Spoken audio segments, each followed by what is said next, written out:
Impôt sur la fortune, impôt sur l'infortune, dit par Émile Berlerme en décembre 2022. Impôt sur la fortune, impôt sur l'infortune. Je pensais, quand mon cerveau a fait Eureka sur la notion d'innocence d'exister, que ce concept qui est une vérité absolue et indéniable allait se répandre comme une traînée de poudre. Elle semblait pouvoir s'accorder à tous les types de pensées. J'en suis encore persuadé, mais j'ai l'habitude de ma propre naïveté. Alors je ne suis pas surpris de la lenteur de la réaction.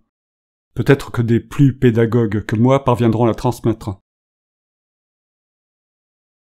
Le texte qui suit pose la question « Les droits de l'homme sont-ils compatibles avec la notion de fortune ?» Je réponds immédiatement « Oui, si tout le monde est milliardaire. Mais comme cette planète est limitée, il faudra réduire la population à son minimum, pérenne. Ainsi vous combinez la décroissance et la richesse pour tous. » Dictionnaire de l'Académie française, mythologie. La fortune, divinité antique qui présidait aux événements fortuits de l'existence humaine, distribuant selon son caprice le bonheur ou le malheur.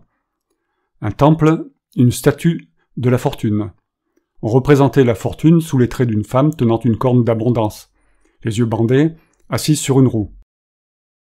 Dans le monde entier, les télévisions ont présenté le jeu « La roue de la fortune ». Au XVe siècle, la roue de la fortune était représentée ainsi par Évrard de Conti. Bibliothèque nationale de France, domaine public. Donc sur Wikipédia. Celle-ci n'a pas les yeux bandés, à mon humble avis, elle doit faire du favoritisme. Il ne s'agit pas d'être pour l'impôt sur la fortune ou pour le rétablissement de cet impôt, mais d'être contre la fortune. Être contre la fortune, c'est être pour l'équilibrage des chances accordées à quelques-uns et aux malchances que ce même hasard a accordé à tous les autres. Un animal profite de ses dons pour s'imposer à ses semblables et sur le monde. Un humain profite de ses dons également, mais pour en faire profiter les autres en reversant le trop-plein à ceux qui n'en ont pas bénéficié, car eux également sont humains. Et eux également, on leur a imposé l'existence, avec l'accord implicite de la société, dont les fortunés font partie. Ce qui signifie qu'ils ne peuvent revendiquer d'être, les fortunés, des personnes à part, ayant droit à un traitement particulier au détriment de leurs associés. Si le but des richissimes était d'enrichir le pays, ils laisseraient volontairement cet argent à l'État. Non seulement ils le donneraient, mais ils demanderaient qu'il soit automatiquement prélevé. Si ceux qui ont des idées mirifiques ont besoin d'argent pour investir, qu'ils demandent à la Banque nationale d'investissement de leur prêter cet argent, contre garantie. Personne ne demande à ce fortuné de se mutiler pour donner à un handicapé les yeux ou les jambes qui n'a pas eu de naissance. On lui demande d'utiliser ses facultés pour montrer la voie, premier de cordée, en restant attaché à la corde qui garantit la progression du groupe d'associés. Société signifie association volontaire. Et la corde n'est pas élastique. Aucune personne ne doit être fortunée en argent, et ne devrait même pas l'être physiquement ou intellectuellement, puisque nous devrions tous naître parfaits. Si nous étions parfaits, il n'y aurait pas d'infortunés, donc pas de fortunés. La fortune, c'est la comparaison entre les uns et les autres. L'argent représente le travail, donc la sueur des personnes. La fortune représente l'accumulation illégitime du travail des autres. Cela ne représente jamais le travail du fortuné. Être milliardaire ne peut être le fruit de son propre travail. Être riche à milliards, c'est posséder le travail de millions, voire de milliards de personnes. C'est injuste. C'est grave pour des humains de laisser faire cette iniquité flagrante. La société, la nation, peut fonctionner sans premier de cordée, qui se gavent au détriment de leurs propres associés. Ils peuvent être premiers de cordée, et c'est déjà un immense bénéfice en soi, sans exploiter les infortunés physiques et mentaux, et tous ceux qui ne voudraient pas participer à un système absurde, mais qui y sont contraints parce que le système les y oblige. Le fortuné bénéficie de la culture produite par l'ensemble social, qui lui a profité, car il a su s'en servir. Tout le monde participe de la culture générale humaine, et devrait en hériter de façon égale. Qu'aurait fait un fortuné sans la transmission des inventions des époques précédentes, jusqu'à aujourd'hui? Transmission réalisée par le peuple, par la culture, par la parole, par l'écrit ou par le hasard des trouvailles. Sérendipité. Quel est le nom de l'inventeur de la roue? Où est la tombe de l'inventrice inconnue de la roue? Quel a été son enrichissement? Nous sommes tous les héritiers de cette personne, femme ou homme. Pourquoi certains se permettent-ils de s'enrichir en utilisant cette invention depuis longtemps dans le domaine public? Pourquoi toutes les inventions ne sont-elles pas immédiatement dans le domaine public? Pourquoi devrait-on s'enrichir parce qu'aujourd'hui on peut multiplier la voix alors que le système a été inventé par des personnes mortes? Si je me sers d'une brouette pour transporter des tonnes de pommes de terre, c'est un immense bénéfice que m'a permis l'inventeur de la brouette, et que je devrais reverser dans le domaine public. Qui fait ça? Le patron et l'actionnaire font miroiter le salaire comme un miroir aux alouettes, et ceux qui ont besoin de se nourrir pour vivre tombent dans le panneau. Autrefois chez nous, il y a eu un roi de France, c'est-à-dire roi du territoire, propriétaire du territoire France, et un roi des Français qui, par comparaison, signifie propriétaire des Français. Le Richard est un collecteur d'impôts pour son profit, comme s'il était roi de ses employés, c'est-à-dire propriétaire de ses employés. Ce n'est pas un salaire qu'il touche, car un salaire est plus ou moins régulé par des conventions sociales, et un contrat avec des associés. Le patron n'a pas de règles. L'employé et le patron sont humains tous les deux, mais le premier est soumis au second. Pourquoi, si nous sommes humains? Un fortuné, c'est aussi un directeur de vie. S'il veut aller sur Mars, il propose l'argent qu'il a glané. Dérobé, légalement, illégitimement. Et ceux qui en ont besoin travaillent pour lui. Si ce milliardaire veut construire un avion, ou produire un bathyscaphe, ou une autre aventure personnelle, il fait la même proposition. Il y a les fortunés et les collaborateurs des fortunés. Il faut éliminer les riches et leurs collabos. Supposons que nous soyons tous milliardaires.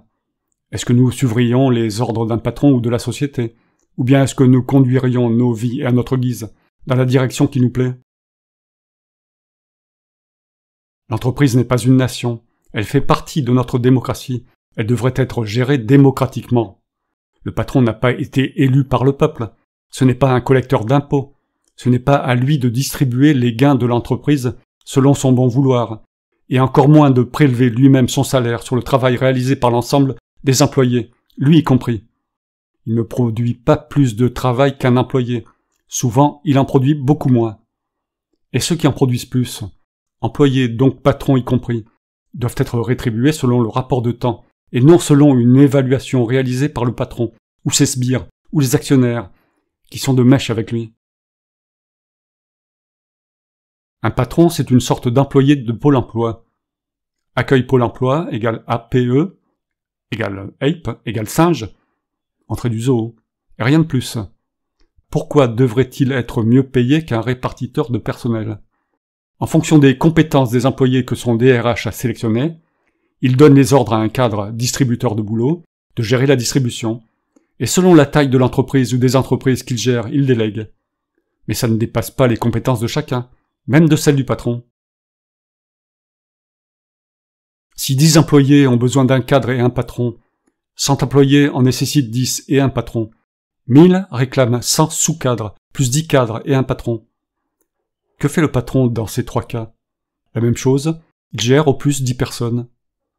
Mais le troisième aura un revenu bien supérieur aux 2 autres. Pourquoi? Même si ce schéma est une caricature, les capacités des 3 hommes, des cadres et des employés, n'ont pas un tel écart que le troisième devienne millionnaire ou milliardaire.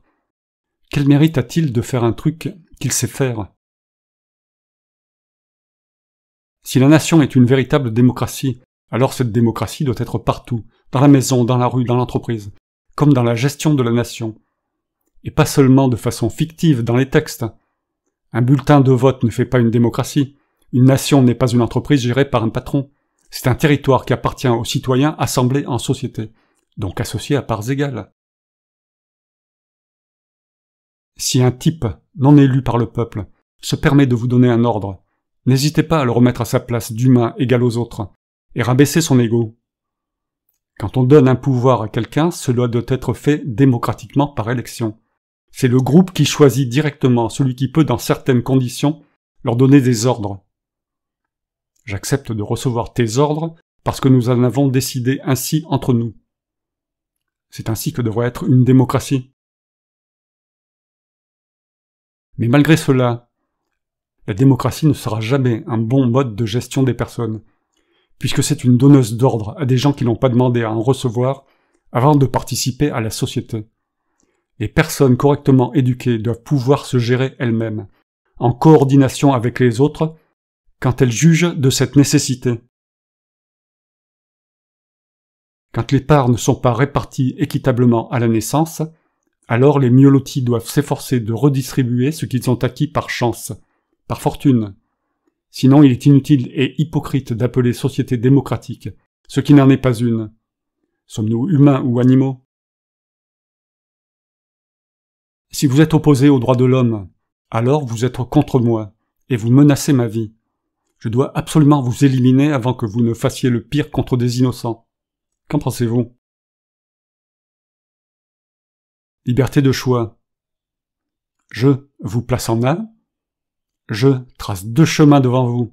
Je vous donne 3 possibilités. Restez sur place ou allez par la voie de gauche ou de droite. Êtes-vous libre d'accomplir mes choix, sachant que c'est moi qui vous ai fabriqué avec vos capacités physiques et mentales aléatoires? On m'a fait le même coup en me faisant imaginer que j'étais libre. Mais je ne mourrai pas idiot. Toujours pas libre, car je vais atteindre B pour en finir. Mais pas tout à fait idiot. Fin, Émile Berlerme.